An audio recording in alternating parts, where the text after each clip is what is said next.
Pessoal, Bom dia, pastor. Bom dia. Começando mais um devocional, a gente está de volta, firme, vamos continuar buscando, principalmente acho que o devocional nos ajuda a um apoiar o outro, sabe, assim, a um compartilhar com o outro, a gente trazer nossos motivos de oração. Eu até quero te pedir para não deixar para o final seu motivo de oração, porque às vezes não dá tempo da gente orar dentro do período, então já vai mandando aí em qualquer momento. O Isa e o Gide vão me ajudando. E, além disso, a conexão uns com os outros aqui. Tem a liberdade também de abençoar alguém, de ter uma palavra de bênção, de orar uns pelos outros, de ajudar uns aos outros. E o tema de hoje, eu estou quebrando uma sequência aqui, por causa justamente de um momento que a gente está passando mais de luta, de dificuldade, de perda. E para que nós possamos nos reerguer, sabe? Olhar para frente e achar os objetivos novos e entendermos o nosso papel quando entre nós há alguém que chora, né? Porque existe muita gente que chora sem motivo. Você deve conhecer pessoas assim, que vivem chorando, reclamando, trazendo constantemente seus problemas e não saem dessa condição. Talvez você conheça alguém assim, talvez você tenha agido assim por algum tempo. O que eu quero trazer hoje aqui, que está no meu coração, é que nós precisamos avançar, independente do que a gente tenha passado, e aí respeitando também o tempo de luto, sabe? Que é um tempo extremamente importante. Algumas pessoas que não param mesmo, assim, em momento nenhum, elas não conseguem perceber um tempo de luto, e aí atropelam. Então, de forma resumida, consultarmos o nosso coração, consultarmos a nós, se realmente estamos tendo, se o problema que a gente tá enlutado é digno disso, por quanto tempo. E se você realmente está triste, se algo está acontecendo na sua vida que é muito difícil, o Senhor olha por isso, Ele ouve a sua oração e Ele ouve seu choro. Em 2 Reis 25, havia uma situação em que uma pessoa importante ia morrer e esse rei, ele para chorar e ele ora e o Senhor responde para ele. Diz assim: ouvi a tua oração e vi as tuas lágrimas e eis que te sararei. Então o Senhor nos ouve. Se há uma situação mesmo de luto, de dor, de perda, eu não sei qual é a perda que você teve mais significativa na sua vida. Se você chorou, se você orou, o Senhor ouve a gente. Ele ouve as intenções do nosso coração. Às vezes ele não precisa ouvir nem nossas palavras, mas ele ouve o desespero do nosso coração, a busca, o desejo de ser consolado, de ser ajudado a superar. E Deus também, ele vê o arrependimento, porque algumas perdas na nossa vida, nós nos acusamos. Nós é que provocamos essas perdas. Seja uma empresa, seja um relacionamento, seja até coisas mais graves. Às vezes a gente provocou um acidente, provocou uma situação e nós nos arrependemos disso. Existem pessoas que provocaram, inclusive, até assassinatos, como Paulo. Mas a partir do momento que ela se arrepende, o Senhor ouve isso. A partir do momento que ela quebranta o coração dela, o Senhor ouve isso. Então, independente do que você tenha provocado ou que tenham provocado com você, quero que você traga hoje ao pensamento mesmo, traga isso, porque é uma graça, uma unção de superação e de mudança de destino. Eu sei que a dor traz mudança, a dor muda a pessoa. Eu não sei se com você, mas comigo já aconteceu, de sofrer tanta dor em algum momento que você muda, você se torna uma pessoa diferente. E às vezes essa mudança é muito radical e ela precisa ser ressignificada, eu preciso trazer de volta ao centro o peso dessa dor e também do propósito da minha vida. Porque senão eu vou ser dirigido simplesmente por aquele momento da minha vida, por aquela perda, por mais significativa que ela seja. Amém. E essas coisas, elas se aprendem. A Bíblia diz também que Jesus aprendeu através da obediência. E ele está nos chamando para um tempo de obediência e de entrega do nosso coração. A gente vem passando aí há várias semanas, Deus tratando o nosso coração e as motivações do nosso coração. Então, hoje eu queria te pedir para ir mais fundo, para aquelas dores que te travaram, que te mudaram, que te tiraram do propósito da sua vida, para um ambiente de superação. Existe uma história, eu vou tentar resumir ela lá em 1 Crônicas, no capítulo 7. Vem lá uma genealogia muito grande, talvez você não tenha lido isso, mas Efraim, que é da descendência de Abraão, ele é filho de José, ele tem, num determinado momento lá, numa confusão de um roubo de um gado, de uns cavalos, os filhos dele são mortos, e ele entra numa profunda dor. Ele perde os filhos. Nós sabemos que perder os filhos é uma dor pior até do que quando nós perdemos os pais. Porque a lógica, né, não é nós enterrarmos nossos filhos. Eu não tenho noção do que é isso, mas conheço várias pessoas que perderam seus filhos, e eu me lembro de um amigo que era representante comercial e a gente viajava muito, e eu acompanhava ele, nós nos encontrávamos em clientes uma vez por mês, uma vez a cada 20 dias, a gente coincidentemente se cruzava em algum cliente, e ali a gente almoçava junto e tal, e eu acompanhei o luto dele durante uns 4 anos. Eu vi ele com grande dificuldade de voltar a ser quem é. Então, esse luto é terrível, é massacrante, ele realmente atordoa, afetou o casamento dele, afetou a carreira dele, afetou tudo. E ali havia um papel, hoje eu entendo melhor ainda, o papel que eu exercia ali, talvez pudesse ter estado mais vezes com ele do que uma vez por mês, para poder ajudá-lo naquela dificuldade. E aí, nesse texto, eu vou ler 1 Crônica 7, 22, diz assim: por isso Efraim, seu pai, por muitos dias os chorou, e vieram seus irmãos para o consolar. Por muitos dias, eu fico imaginando, são vários filhos perdidos ali, e ele está em luto, mas tem algo que os irmãos dele fizeram. Eles vieram consolar Efraim. Eles vieram restaurar, fortalecer o Efraim. A Bíblia diz para nós chorarmos com os que choram e celebrarmos, rirmos com aqueles que estão celebrando.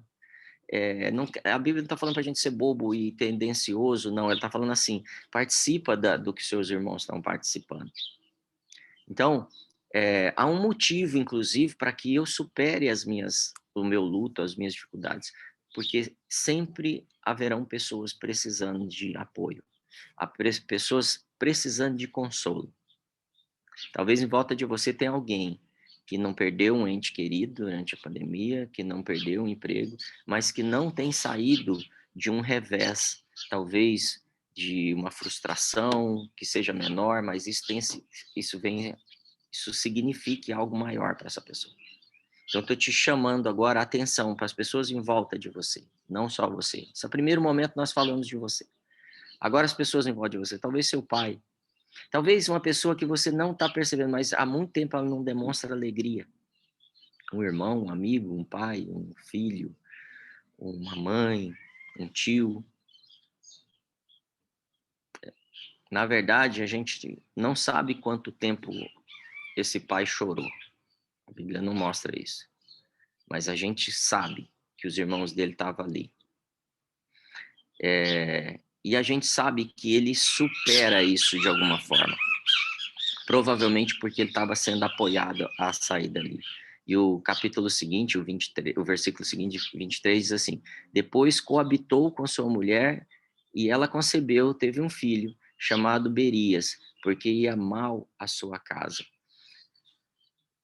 A casa ainda estava triste. Estava tão triste que eles colocam o nome do próximo filho de a coisa ainda está indo mal. Talvez o luto, a dificuldade e o tempo de superação demore décadas na vida de alguém. Talvez na sua vida já tenha passado isso. mas algumas garantias bíblicas a gente tem de mudança. Uma delas, primeiro, que é a mais difícil, é que no mundo a gente vai ter luta, vai ter aflição, mas há uma garantia: toda tristeza e toda luta tem fim. Todo luto tem fim. Toda tristeza dura um tempo. Tudo é por estação. E eu sinto de dizer para algumas pessoas aqui que a estação do luto, da perda, do remorso, do arrependimento, do fracasso, sensação de fracasso, chegou ao fim. É um tempo de mudança, é um tempo importante. E talvez você não tenha achado ainda um motivo para ter essa superação. E o grande motivo são os seus irmãos. O grande motivo é o que você pode promover na vida dessas pessoas que estão em volta de você. Então, é deixar essa perda para trás. Eu conheço algumas pessoas que perderam um emprego, por exemplo, que era o emprego dos sonhos ou a empresa dos sonhos deles. Eles não conseguem se reerguer. Conheci o pai de uma grande amiga minha japonesa e ele entrou no alcoolismo, praticamente perdeu a família porque ele não conseguiu superar. Talvez porque faltou um irmão ali do lado. Talvez porque faltou uma pessoa, um parente, um amigo, um filho, ali do lado, contribuindo com o avanço dessa pessoa. Então a gente tem duas garantias. A gente vai ter problema na Terra, mas todo problema tem fim, toda estação tem fim. E eu preciso da sua ajuda para orientar pessoas a sair dessa estação que elas estão. Em Mateus 13, verso 20, diz assim, 20 e 21. O que foi semeado em pedregais é o que ouve a palavra, e logo a recebe com alegria. Mas não tem raiz em si mesmo, antes é de pouca duração, e chegada a angústia e a perseguição, por causa da palavra, logo se ofende. Esse versículo está falando de pessoas que não têm profundidade. A nossa superação, ela depende de profundidade, depende da palavra, depende das pessoas que eu tenho profundidade de amizade. Porque se eu não me aprofundar, se eu continuar sozinho, não for profundo nos meus relacionamentos, e não for profundo com Deus e com a palavra, eu não vou conseguir me sustentar. Às vezes eu estou conseguindo sair, de repente, ter novos amigos, arrumar um novo emprego. Isso você talvez esteja assistindo ou vivendo isso na vida de alguém, e consiga um emprego, mas isso não dura. Por quê? Porque eu não tenho profundidade. Eu preciso de um tempo de solidez para sair desse luto, sair desse remorso, sair dessa situação e ir para a superação. A empolgação, ela não pode ser circunstancial. Às vezes a gente ouve uma palestra, ouve uma pregação, lê um livro e a gente fica empolgado, assiste um filme. Não é esse tipo de sustento que precisamos. Nós precisamos daquela pessoa do nosso lado, o ombro amigo. Para isso nós precisamos nos abrirmos, sermos realmente vulneráveis às pessoas. João 16:33 diz assim: tenho-vos dito isso, para que em mim tenhais paz. No mundo tereis aflições, mas tem de bom ânimo, eu venci o mundo. Eu queria destacar a primeira frase aqui: eu tenho dito isso, eu tenho vos dito isso. Parece que ele está assim: eu tenho repetido isso para vocês, para que em mim tenhais paz. Essa superação, ela depende de sustento, de uma base. Essa base é a paz do Senhor. Então, se você tem andado afastado do Senhor, esse é o seu momento, a sua oportunidade de se achegar a Ele. Esse é o momento de você vencer as coisas, porque existem filhos, irmãos, parentes, amigos, colegas que estão esperando a sua superação. Talvez eles estejam até entristecidos por isso, porque têm te visto triste. Mas o povo de Deus é um povo que vai superar todos os obstáculos, e ele é um povo que, em regra, ele vive em alegria. Ele vive com expectativa, porque ele tem esperança, ele sabe que existe um destino, um futuro promissor e agradável para eles, um futuro de bênçãos. E às vezes a situação vem de novo, e você por isso que você precisa de pessoas para te ajudar a avançar. É importante que você saiba, você não está sozinho. O Espírito Santo te garantiu que ele não te deixaria sozinho. Jesus disse: mesmo que você passe no vale da sombra da morte, eu vou estar com você. O maior sentimento que a gente tem nesses momentos de perda é Solidão. Você não está sozinho. E eu posso te garantir, aqui nessa sala também tem irmãos. Procure esses irmãos, bata um papo, troque, peça ajuda, peça para conversar. Às vezes eu falo para a pessoa, o que você precisa? Você quer conversar? Só isso. Às vezes é isso que a pessoa está precisando. Você quer falar? Me conta. Talvez você pense que ele não vai te falar nada. Ele está te falando já. Apesar de tudo que você está sofrendo. Tiago 1:2 diz assim: meus irmãos, tende grande gozo quando cairdes e vá em várias tentações. A gente tem caído em várias tentações, e uma delas é o luto. Permanecer, a ficar ali naquele ambiente de perda. Nós temos que ter alegria para poder sair disso. Ter alegria apesar da tristeza. Ter alegria olhando para o destino futuro, não só nosso, mas dos nossos filhos, da próxima geração. Paulo fala que aprendeu a enfrentar, a viver, né? Na escassez e na abundância. Eu aprendi isso. Esse é um processo. Talvez a experiência que você teve é para você ter aprendido e agora ensinar outras pessoas. Paulo e Silas, num tronco do fundo da prisão, eles têm tudo agora para perder. Eles estão orando e agradecendo a Deus. Então, esse ambiente, ele traz transformação, não só em você, mas em volta de você. Cadeias caem. Cadeias, porque a tristeza e a depressão é uma cadeia. E ele tenta te prender aí. Isaías 43 diz que quando você passar pelo fogo, você não vai ser queimado. Não está dizendo que você não vai passar pelo fogo, mas quer dizer que você sai desse fogo, que você é restaurado, que você é pleno, que você não vai ser destruído ali. Quer dizer que o que você perdeu, talvez seu nome, talvez sua fama, não importa, você mesmo, a sua identidade, ela não vai ser destruída. Então, apegue-se a essa palavra. E aí eu quero voltar para a gente terminar em Efraim, o homem que perdeu seus filhos. Esse era um homem de Deus. A gente vê que o choro dele veio, que a tristeza veio profunda, como Jesus também chorou por Lázaro. Jesus também teve sentimento, ele viu Lázaro morto, ele chora pelo amigo que morreu. Mas há um tempo de parar de chorar, e Efraim entende isso. Com certeza pelo conselho, pelo apoio dos irmãos. E ele entende. E aí ele tem uma mulher. E aí ele vê que o tempo ainda não está bom, mas ele continua. E ele continua crendo que virá um tempo melhor. E existe uma bênção a partir daí. A descendência dele, das próximas gerações, virá Josué. Josué é uma bênção para nós hoje. Josué é um homem que me inspira até hoje, que me faz ser corajoso, que me faz ser próspero, que me faz ter ousadia, que me faz levantar de manhã. O Josué é um dos homens que eu mais meditei. Josué é o homem que disse algo que foi a base do meu casamento, que foi: onde o Senhor nos enviares, nós iremos, e onde o que o Senhor nos pedir, nós faremos. Esse é o versículo do meu casamento, é a aliança do meu casamento. Então, Efraim, por causa da superação dele, continua afetando gerações, e eu tenho certeza que os meus filhos são afetados por causa disso. Então, eu estou te dizendo, talvez, e te provocando, que a atitude de ousadia que você vai tomar no meio da tristeza hoje vai fazer você afetar as próximas gerações, os seus filhos e os seus netos.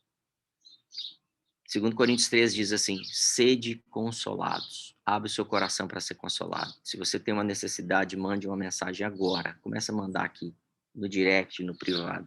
Eu preciso de ajuda, eu preciso ser consolado. Então, nós precisamos hoje, todos, nos preocupar com os nossos irmãos. 1 Tessalonicenses 5:11 diz: edificai-vos uns aos outros.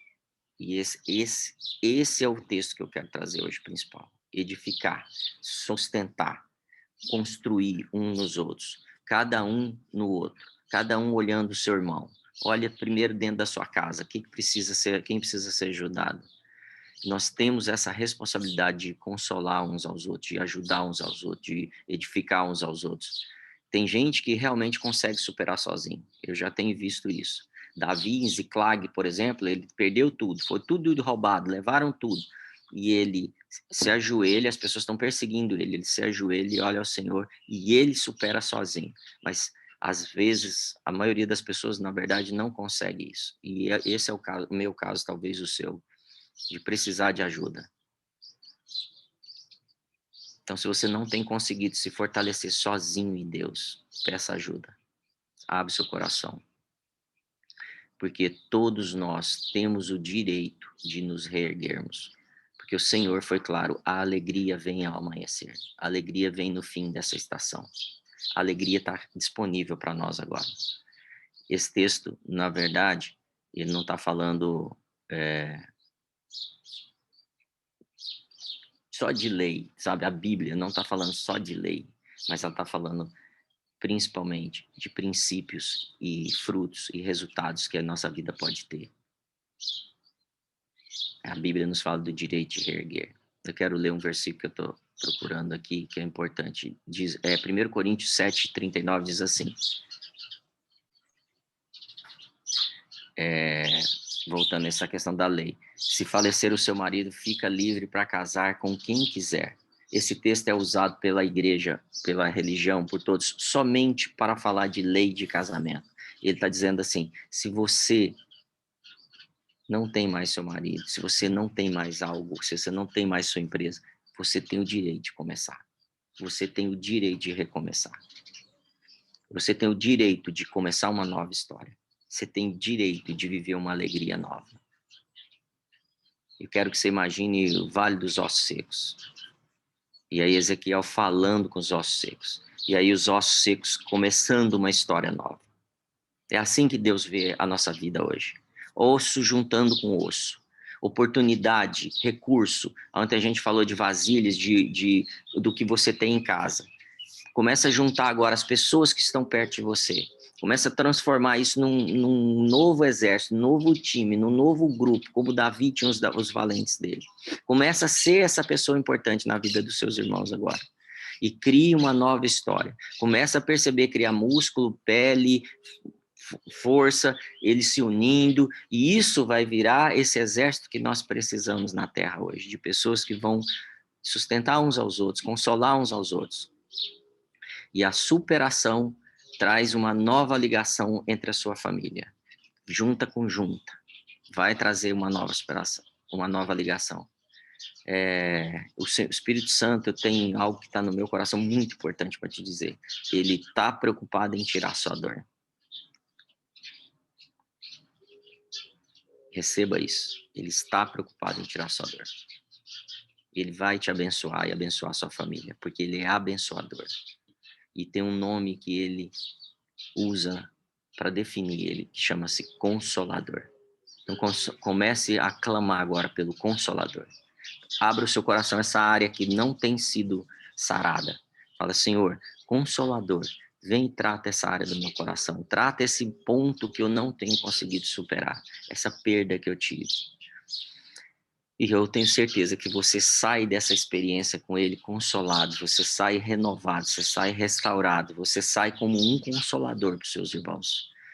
Uma pessoa que vai ter uma história de superação, uma pessoa com um testemunho para motivar e sarar e levantar outras pessoas. Como a gente leu em 1 Coríntios 1:4, a consolação, com a consolação que somos consolados. É a consolação que somos consoladores. É com a consolação desse consolador que nós consolamos. Em nome de Jesus, eu quero te abençoar agora. Que você seja consolado em tudo que precisa. Que você receba o fortalecer, o restaurar em todas as áreas da sua vida. E que você volte a sonhar. Porque existe uma pessoa, mas talvez sejam pessoas perto de você que estão esperando você voltar. Talvez seus filhos, talvez seus pais, desesperados, sonhando em ver você desejar o seu destino novamente, desejar recomeçar uma história. Como um pai deseja ver o filho superar a sua dor. Eu desejo que você seja um consolado e seja um consolador nessa manhã. Em nome de Jesus, restaura todo o coração aqui, Senhor, e enche cada coração da tua esperança, da expectativa que o Senhor tem, do amor que o Senhor tem. Eu abençoo a sua vida agora, com espírito de consolo, e que você seja restaurado, revigorado, que você seja uma vida para muitas pessoas, e que a sua vida seja vivida com abundância. Em nome de Jesus, seja abençoado. Amém. Amém, queridos. Deus abençoe vocês. A gente teve uma queda do Instagram de novo aqui. Quero que vocês carreguem essa mensagem de esperança e de superação. Deus está construindo algo entre nós e é um tempo importante. Não sei se você conseguiu expor parte da sua dor ou das coisas que talvez estejam lá ocultas com uma pedra em cima. Mas traga isso para fora, que é isso que vai te fazer ser um consolador também, porque você vai compartilhar dessa superação. Amém? Temos motivo de oração aí? Deus abençoe. Pode fechar, Isa, por favor.